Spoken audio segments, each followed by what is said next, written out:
Kanalımıza abone olup bildirim zilini açmanızı sizden rica ediyoruz. Lütfen unutmayın. Kendinize çok iyi bakın. Hoşça kalın. Son zamanlarda çıkan orman yangınları hakkında ne düşünüyorum? Çoğu rant için. Rant için olduğuna inanıyorum.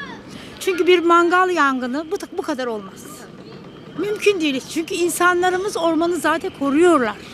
Biz mangal yaktığımız zaman üzerine kova kova su döküyoruz. Ama bizim Türkiye'miz zaten sadece ormanlar değil. Her şeyimiz gitmiş. Helal olsun diyorum onlara. Teşekkür ediyorum. Allah o ormanları yakanı var ya, Rabbim onları kim yakıyorsa aynen o şekilde yaksın onları. Orman yanar mı ya? Orman olmadan bir ormansız hayat düşünebiliyor musun? Orman hayattır, orman sudur. Doğru mudur? Doğrudur abi. Doğrudur. Niye? Ormanın ürettiği oksijen neresi üretiyor? Ağaçlarımız oksijen üretiyor da insanlarımız, orada yaşayan canlı hayvanlar var. Onların yavruları var. Onları yakıyorlar, yıkıyorlar, kül ediyorlar. Allah belalarını versin. Kim ki ormanları yakıyorsa Rabbim de onları o şekilde yaksın. Başka bir şey demiyorum kardeşim. Rantçılar yakıyor. Bu kadar basit. Bunu sormanıza Türkiye'ye sorsun. Rant için yakılıyor. Bir de artı duyarlı insan. Dağın orman bekçisi var. Gidin Uludağ'a gidin, girişte gidin. Bisiklette 8 lira. Bir araba 35 lira. Tamam mı? Parayı almasını biliyorlar. Biletin arkasına da yazıyorlar. Ormanları koruyalım. Nasıl koruyacaksın? İçerideki pislik. Almasını biliyorsun da bakmasını bilmiyorsun. Yaz sezonu o kadar aganın özel uçakları olacağına helikopterler arada bir sulasınlar ormanı madem. Bence öyle. Bir de ama insanımız da duyarlı olması lazım. Gidin pazar günleri sayfiye yerlerine. Orasını değil, şuradaki Hürriyet'ini gidin, Hürriyet Parkı'na gidin ya. Pazar günü o çöpçülere de yazı günah değil mi ya? O pisliği temizler. Yani affedersin. Peki eğer onu orada yapan insan evinde de ben şüphe ederim. Evde de demek ki bok götürüyor, affedersiniz. Pislik içinde yani bu netten. Ya doğruya doğru ya. Yani ondan sonra git denizde. Git pislik içinde. Yani. Milletimiz pis, kim ne derse desin ya. Devlet değil. Tamam mı? Oldu, teşekkür ederim. Bence yeşili korumak gerekiyor koçum. Yani bu ormanların yangınında tek bir sebebi var. O da şey yapmak. İhmal. Kasıtlı yani. Ne gibi abi?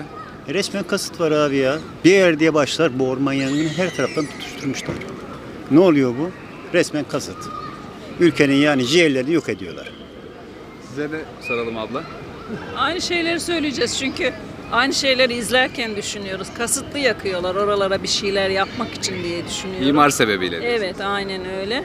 Yani Kur'an'da bile kaynaklara zarar verenin ne olacağını, cehennem olacağını, cehenneme gideceğini söylerken biz artık herhalde yitirdik bazı değerlerimizi. O yüzden kasıtlı yakıyorlar çocuğum. Çok üzülüyoruz. Tabii herkes gibi ben de bilerek yapıldığını düşünüyorum.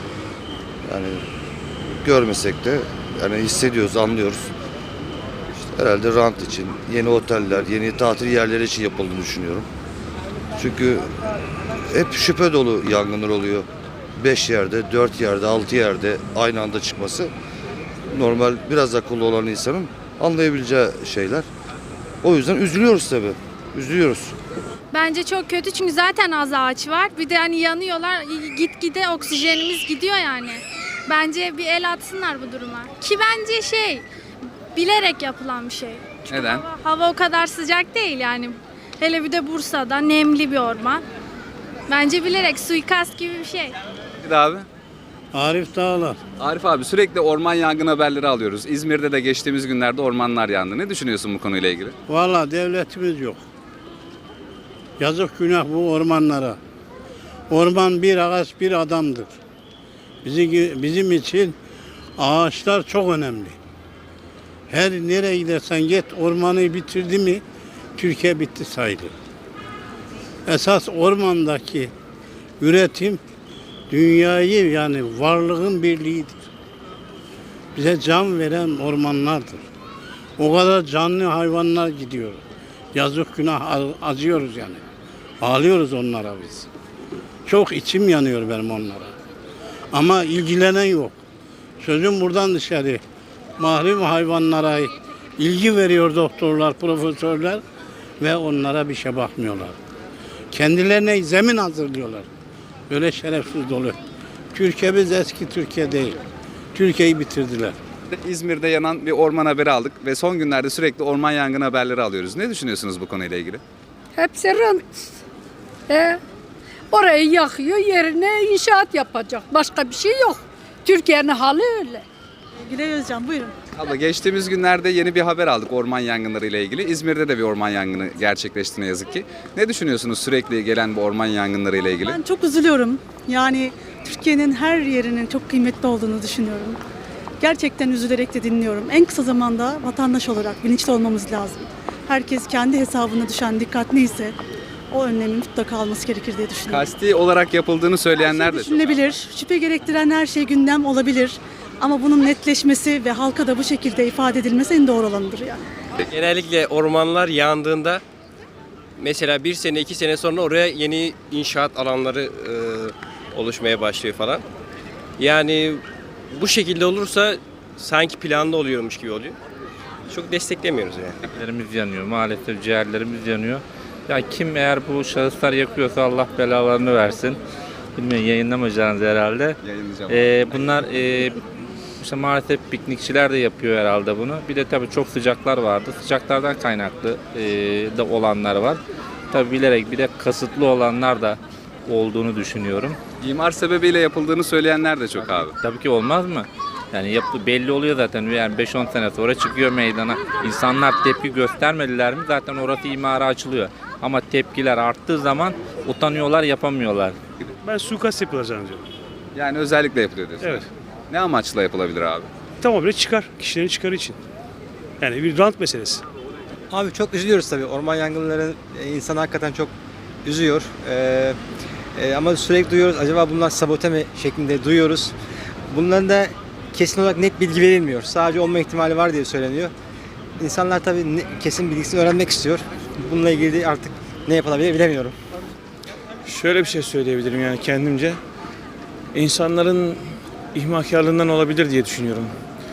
Çünkü yani şu yeşilliği geri plana atmamak lazım, ön plana atmak lazım ve onların da değerini bilmek lazım. İmar için yapıldığını söyleyenler çok sayıda var abi. Sen bu konuyla ilgili ne Şimdi düşünüyorsun? bu biraz da siyasete bağlı bir şey. Herkesin kendine göre bu konuda düşüncesi var. O ona suç atar, o ona suç atar ama sonuçta yine her şeyi insanoğlu kendi biliyor yani. Herkes her şeyi söyleyebiliyor. Ama doğrusunu yine bir kişi biliyor. Sabotaj. O kadar. Hainleri çıkarmış oldu sabotaj. Kapitalistleri çıkarmış oldu sabotaj. Yani kendiliğinden olan bir şey değil diyorsun. Yok mümkün değil. Mümkün değil. Keçi çobanlarına bıraksalardı ormanlar daha güzel bakılırdı. Ama keçi çobanları çıkardılar. Ondan sonra velhasıl imarı açmak için yakıyorlar. Arzu abla geçtiğimiz günlerde İzmir'de yanan orman haberlerini aldık ve son günlerde sürekli orman yangını haberleri çıkıyor. Ne düşünüyorsunuz bu konuyla ilgili? Valla rant diyorum, başka bir şey demiyorum. Açabilir miyiz biraz? Açmayayım. Ben de kalsın. Rant olduğunu düşünüyorum. Çünkü Bursa'da da aynısı oldu biliyorsunuz. Yandı ormanlar. Öyle olduğunu düşünüyorum açıkçası. Işıl, sürekli yanan ormanlar hakkında ne düşünüyorsun? Sürekli yanan ormanlar hakkında genelde hani doğal afet diye bir şey var ve insanlarımız şu anda çok nankör. Yani bu durumda hani önlem alınmasını ve insanlarımızın hem ormanlara karşı hem de doğaya karşı bir sevme amaçlarının olduğunu görmek istiyoruz. Ama eğer ki hani böyle insanlar biraz daha duyarsız olursa hani Türkiye'nin biteceğini ve artık bu tür gerizekalı insanlardan arındırılması olduğunu düşünüyorum. Sürekli yanan ormanlar hakkında ne düşünüyorsunuz? Sürekli camlardan olabilir, atıklardan olabilir. Yani son günlerde sürekli bir orman yangını haberi alıyoruz İzmir'den. Ne düşünüyorsunuz mesela bu konuyla ilgili? Önlem almaları lazım. Önlem almaları lazım bazı şeyleri. Orman şeyleri. Başka ne diyebiliriz? Sürekli yanan ormanlar hakkında ne düşünüyorsun? Bir şey düşünmüyorum baba. Ne düşüneyim? Mesela sürekli bir orman yangını haberi geliyor. Bravo dilimde. Seni anlayamadım ne demek istiyorsun. Ormanları biliyorsun, anlıyorsun. Evet. Ormanlardan sürekli bir yangın haberi geliyor bu sıralar. Ne düşünüyorsun bu konuyla ilgili? Baba bir şey düşünmüyorum abi. Yansın gitsin kül olsun etraf. Nasıl oksijen alacağız? Oksijeni ne yapacaksın ya? Kafa Jüpiter zaten. Yansın diyorsun yani. Yansın etraf. Ver coşkuyu. Öyle değil mi? Ama bitki sağlıktır, yaşamdır. Yok ya bak şu yaşam iyi değil. Ölelim yanalım hepimiz. Biz de yanalım. Hepimiz yanalım. Sağlık olsun ne diyelim. Sağlık olsun.